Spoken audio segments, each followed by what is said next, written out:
اعوذ باللہ من الشیطان الرجیم، بسم اللہ الرحمن الرحیم۔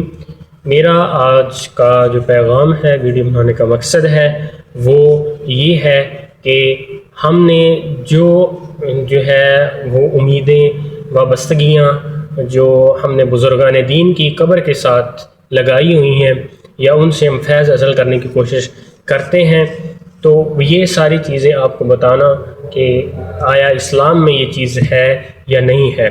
اور دوسرا میرا ایک تمام احباب جو سننے والے ہیں ان سے گزارش ہے کہ اگر جو آج کل ہماری بزرگان دین کی قبر کے ساتھ جو کچھ ہو رہا ہے وہ اگر اسلام میں جو اہل سنت کے منہج کے اوپر پورا اترتا ہے یا اسلام میں وہ چیز ہے تو وہ آ کے مجھے سمجھائے اور وہ مجھے بتائے تاکہ میں بھی اس پہ عمل کر سکوں۔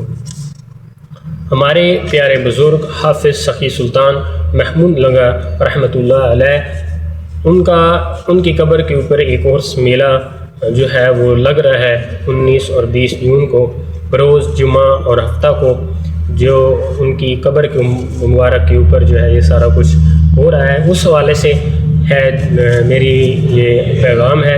اگر کسی بات کو کوئی بات میری بری لگے تو اس سے پہلے میں معذرت اور اس کا جو ہے وہ ریفرنس اور اس کو جا کے چیک کر لینا، اس کے بعد پھر اگر مجھے گالیاں دینی ہو، برا بھلا کہنا ہو تو وہ کہنا، کیونکہ رسول اللہ صلی اللہ علیہ وسلم کی امت نے عمل بالمعروف و نہی عن المنکر کرنا ہے، نیکی کا لوگوں کو حکم دینا ہے اور برائی سے جو ہے وہ لوگوں کو روکنا ہے۔ وَلَا تَجْعَلْ مَعَ اللَّهِ إِلَٰهًا آخَرَ، اللہ کے ساتھ کسی اور کو الہ نہ بنا لینا۔ فَتَلَقَّ فِي جَهَنَّمَ، تو جھونک دیے جاؤ گے جہنم میں، مَحْلُومًا مَدْحُورًا، ملامت زدہ ہو کر دھکیل دیے جاؤ گے۔ کوئی التجا، الہ کا مطلب کیا ہے؟ کوئی التجا سننے والا نہیں، کوئی نہیں دعاؤں کا سننے والا، کوئی نہیں تکلیف کو رفع کرنے والا، کوئی نہیں رزق عطا کرنے والا، کوئی نہیں اولاد دینے والا، کوئی نہیں مصیبت سے نجات دینے والا سوائے اللہ کے۔ اللہ ایک ہے، وہ وحدہ لا شریک ہے۔ صحیح مسلم میں حدیث مبارکہ ہے، صحیح سنن ابی ماجہ میں بھی ہے، سنن ابی داؤد میں ہے اور بہت ساری کتابوں میں یہ حدیث رپورٹ ہوئی ہے کہ اللہ کے رسول نے فرمایا، میں تمہیں منع کرتا ہوں قبروں کو پکا کرنے سے، ان کے اوپر مجاور بن کے بیٹھنے سے، ان کے اوپر مزارات یا گنبد وغیرہ بنانے سے میں تم کو منع فرماتا ہوں۔ اب آپ خود دیکھیں، اللہ کے رسول کا جو حکم ہے وہ آ گیا قبر کے بارے میں، تو آج ہم کیا کرتے ہیں؟ آج ہم نے ہمارے جو بزرگان دین ہیں ان کی قبر کو ایک بالے سے اوپر بھی کیا۔ کیا رسول اللہ صلی اللہ علیہ وسلم نے حضرت علی کو حکم نہیں دیا تھا کہ جاؤ جتنی بھی قبریں ہیں مدینہ میں ساری جو ہے وہ ایک بالش کر دو؟ کیا اللہ کے رسول کا حکم یہ نہیں ہے؟ تو ہم نے کیوں پھر جو ہے وہ ایک بزرگان دین کی قبر کو ایک بالش سے اوپر کیا، اس کو پکا کیا، اس کے اوپر مزار بنایا، اس کے اوپر عرس یا میلہ لگایا؟ کیوں کیا پھر ہمیں تو اللہ کے رسول کا حکم مان لینا چاہیے تھا نا۔ اب کچھ لوگ جو ہیں وہ عرس اور میلے میں ڈیفینیشن کرتے ہیں، میرے نزدیک تو ایک ہی شے ہے، کیونکہ میرے نبی کا حکم جو ہے وہ میرے سامنے آ گیا کہ قبر کو پکا کرنا، اس کے اوپر عمارتگاہ بنانا، اس کے اوپر مجاور بن کے بیٹھنا میرے نزدیک وہ حرام ہے، اللہ کے رسول نے حکم دے دیا۔ اب آپ جو اپنا کچھ وہ نکال لیں یا اس میں یہ کہہ رہے ہیں کہ عرس اور چیز ہے، میلہ اور چیز ہے، اب میں اس کی ڈیفینیشن کروں ہی کیوں؟ پہلی بات تو یہ ہے نا، جب اللہ کے رسول کا حکم آ گیا قبر کے متعلق کہ اس کو یہ چیزیں آپ نے نہیں کرنی، تو میں وہ اس کو قبر کو پکا بھی کروں، اس کے اوپر عمارتگاہ بھی بناؤں، اس کے اوپر مجاور بن کے بیٹھوں بھی، اور پھر میں کہوں کہ یہ عرس ہے، یہ میلہ ہے، اس کی ڈیفینیشن کروں؟ کیوں کروں؟ کیا وہ اللہ کے رسول کا جو حکم تھا وہ میرے نزدیک وہ ماننے والی چیز نہیں تھی، وہ اتھینٹک نہیں تھا؟ اب اہل سنت کا جو منہج ہے، جن سے ہم دین لے سکتے ہیں، جو دین کا ماخذ ہیں، اب اس کے اوپر بھی یہ چیز آپ ڈیفینیشن کریں گے تو اس کے اوپر بھی یہ چیز نہیں آتی، عرس اور جو میلے میں آپ ڈیفینیشن کرتے ہیں۔ یا یہ ہو نا کہ اللہ کے رسول نے کسی کتاب میں یا قرآن میں کوئی حکم آ جائے یا رسول اللہ صلی اللہ علیہ وسلم کی سنت کے مطابق کوئی آ جائے تو پھر تو بات تسلیم کی جاتی ہے. ایک چیز خلاف سنت ہے تو اس کو پھر ہم کنڈیم کرنے کے لیے جو ہے وہ کیوں یہ سارا کچھ کرتے ہیں. ایک چیز آ بھی گئی غلط. اب جو ہے دیکھ لیں اس قبر سے لوگوں نے وابستیاں جو ہیں وہ کی ہوئی ہیں. مطلب کہ اب ایک بندہ جو ہے ادھر جو لنگر پکا کے لے آتا ہے وہ کس نظریے سے لے کے آ رہا ہے, یا جو کھا رہے ہیں وہ کس نظریے سے, جو مان لے کھانے والا یہ وہ نظریہ اس کا نہیں ہوگا, لیکن جو پکا کے لے کے ادھر آیا اس کا نظریہ تو یہ ہے نا اس نے میری کوئی دعا پوری کی ہے, اس نے مجھے اولاد دی ہے لے کے دی ہے اللہ سے, یہی وابستگی ہے نا اس کی. وہ ظاہری بات ہے اب ایک بندہ 5-7 کلومیٹر سے وہاں سے اٹھا کے لنگر اس بزرگان دین کی قبر پہ لے کے آ رہا ہے, اس کا عقیدہ جو ہے وہ یہ تو نہیں ہوگا کہ میں اللہ کے نام پہ دے رہا ہوں. بیچ میں اس نے کیا ہوتا ہے یہ سارا کچھ. تو اب میرا یہ سوال ہے کیا وہ کھانا, کیا وہ جو کھا رہا ہے یا کھلا رہا ہے وہ جائز کر رہا ہے, صحیح کر رہا ہے؟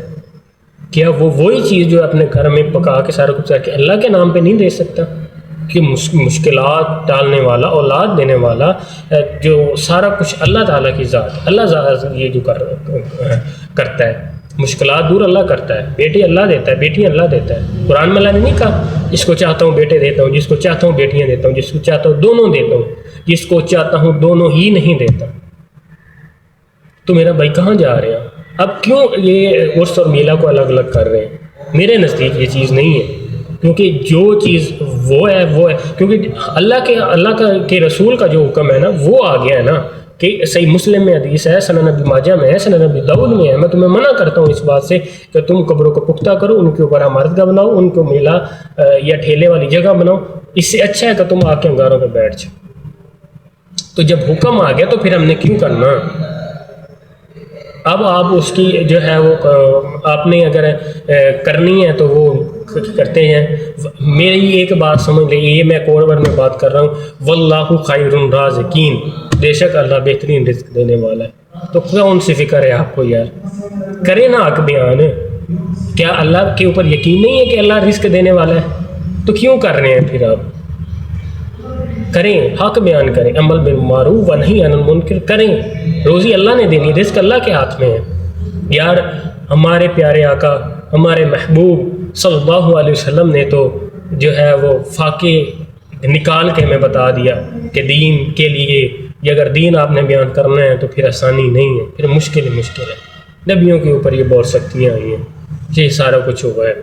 تو اگر عمل میں معروف و نہی عن منکر کرنا ہے تو آپ کے اوپر جو یہ نہیں ہو سکتا سکون سے گھر بیٹھے رہے, نہیں, پھر مشکلات آنی ہیں. اللہ کے رسول صلی اللہ علیہ وسلم نے فاقے کاٹے ہیں, تو آپ کیوں رزق کے لیے پریشان ہو رہے ہیں؟ واللہ خیر الرازقین, دے گا اللہ رزق. کیوں مطلب کہ اس کے لیے آپ کر رہے ہیں سارا کچھ کہ ہم حق بیان کریں گے, یہ کریں تو ہمارا خانقاہ چلی جائے گی, ہمارا آستانہ چلے. تو یار جاتا ہے تو جاتا ہے, کیا ہے اپنی زندگی تو آخرت والی ہے. کون سا آپ سرٹیفکیٹ لے کے آئیں کہ میں نے 500 سال ادھر رہنا ہے, 60 سال 70 سال 80 سال, آخر جانا ہی ہے نا. ہمیشگی والی زندگی تو قیامت والی زندگی ہے نا. تو پھر واللہ خیر الرازقین, چھوڑیں, دے گا اللہ رزق. حضرت عائشہ رضی اللہ عنہا فرماتی ہیں کہ رسول اللہ صلی اللہ علیہ وسلم اور ہمارے گھر میں جو ہے وہ 3 ماہ جو ہے وہ چولہا نہیں جلا تھا. ہم صرف 2 چیزوں پہ گزارا کرتے تھے, ایک کھجور اور ایک میٹھا جو ہے پیالے کا پانی. تو اللہ کے رسول نے تو یہ فاقے کاٹ کے بتا دیا کہ دین کو بیان کرنا ہے. دین کے لیے یہ کچھ مجبوری یا کوئی یہ سارا کچھ نہیں. تو واللہ خیر الرازقین, آئیں کریں بسم اللہ. جتنی بھی خانقاہ والے جتنے بھی اکثر جو ہیں وہ آج کے دور میں جو ہیں وہ تبدیل ہو گئے ہیں. یہ سارا کچھ مانتے ہیں کہ یہ چیز نہیں ہے, لیکن چھوڑنا مجبوری کیا یار, دے گا اللہ رزق, واللہ خیر الرازقین. چھوڑیں, کریں بسم اللہ, اللہ دے گا. کوئی نہیں ہے. رسول اللہ حضرت عائشہ رضی اللہ فرماتی ہیں کہ بعض اوقات جو ہے وہ رسول اللہ صلی اللہ علیہ وسلم جب صبح ٹائم پوچھتے تھے مجھ سے کہ کھانے کے لیے گھر میں ہے کچھ کھانے کے لیے, تو میں کہہ دیتے, میں نہیں ہوتا تھا تو میں کہتا ہوں یا رسول اللہ کچھ بھی نہیں ہوتا. رسول اللہ کہتے تھے میں روزے میں ہوں. تو کیوں آپ پریشان ہو رہے ہیں؟ ہمارے دین میں جو ہے وہ اللہ کے رسول صلی اللہ علیہ وسلم نے پریکٹیکلی طور پر سارا کچھ کر کے ہمیں بتا دیا ہے. تو یہ ساری چیزیں آج ہمارے جو ہے دیکھ لیں آپ، قبر کو غسل بھی دیا جا رہا ہے. دیکھیں یار آج قبر کو غسل دیا جا رہا ہے، اس کے تبرکات جو ہیں قبر کی لیے جا رہے ہیں اور لوگوں میں تقسیم کیے جا رہے ہیں. یہ ساری چیزیں ہو رہی ہیں، اوپر ڈول بھی بج رہا ہے، وہ سارا کچھ ہو رہا ہے یار.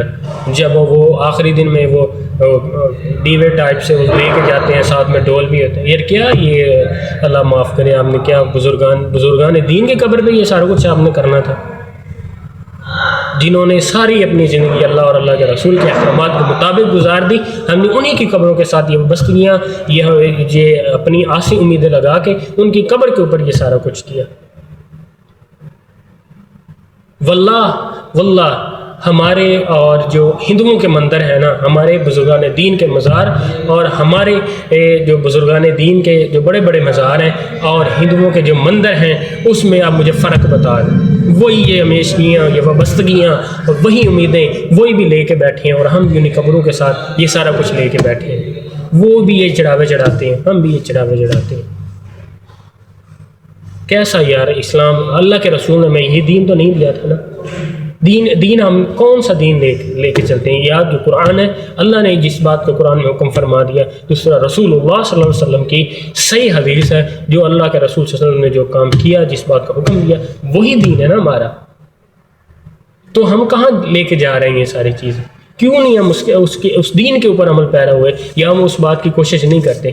مجھے یہ بتائیں کہ میرے عزیز و اقارب میں کتنے لوگ ہیں جو پڑھے لکھے، سارے تقریباً پڑھے لکھے لوگ ہیں اور اچھی تعلیم جو ہے وہ انہوں نے حاصل کی ہے، لیکن جو ہے وہ دین سے دوری ہے کہ دین کے کسی بات کے اوپر عمل کرنا ہے پڑھے بغیر، مطلب کہ اس کو پڑھنا نہیں ہے، عمل کیے جانا ہے.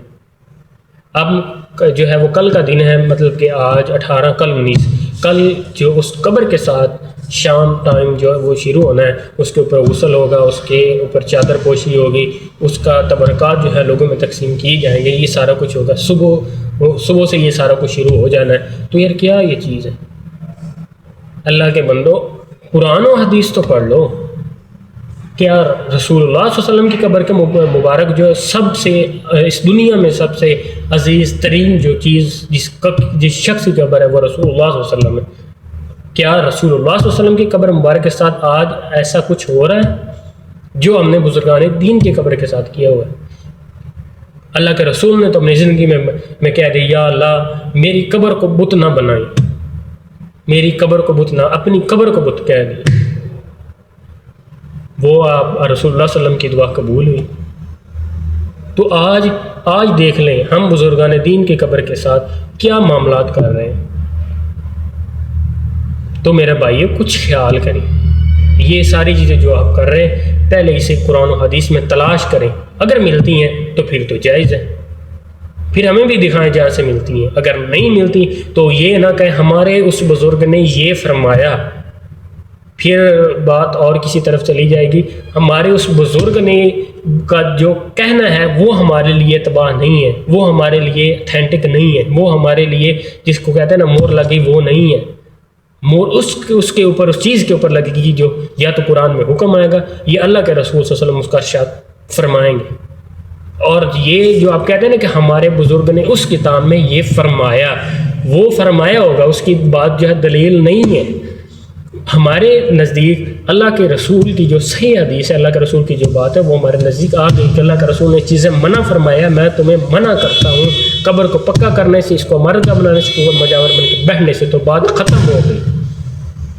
تو میری یہ تمام اپنے عزیز و اقارب سے گزارش ہے کہ سوچیں، پڑھیں دین کو اور پھر اس پہ عمل کریں. جو یہ آپ کام کر رہے ہیں اس کو پہلے پڑھیں، دیکھیں، اگر تو آتے ہیں تو اس کو کریں، اگر نہیں آتے تو اس کو چھوڑیں. کریں بسم اللہ، واللہ خیر الرازقین. اللہ تعالیٰ بہترین رزق عطا کرنے والا ہے، وہ آپ کو کہیں سے بھی دے گا. یہ ضروری نہیں ہے قبر کے اوپر آپ نے بیٹھ کے ہی سارا کچھ معاملات کرنے ہیں، کھانا ہے، اللہ دے گا رزق، کوئی بات نہیں. میری اس بات پہ عمل کریں. اللہ پاک تمام لوگوں کو دین کے اوپر عمل کرنے کی توفیق عطا فرمائے. آمین. وآخر دعوانا ان الحمد للہ رب العالمین.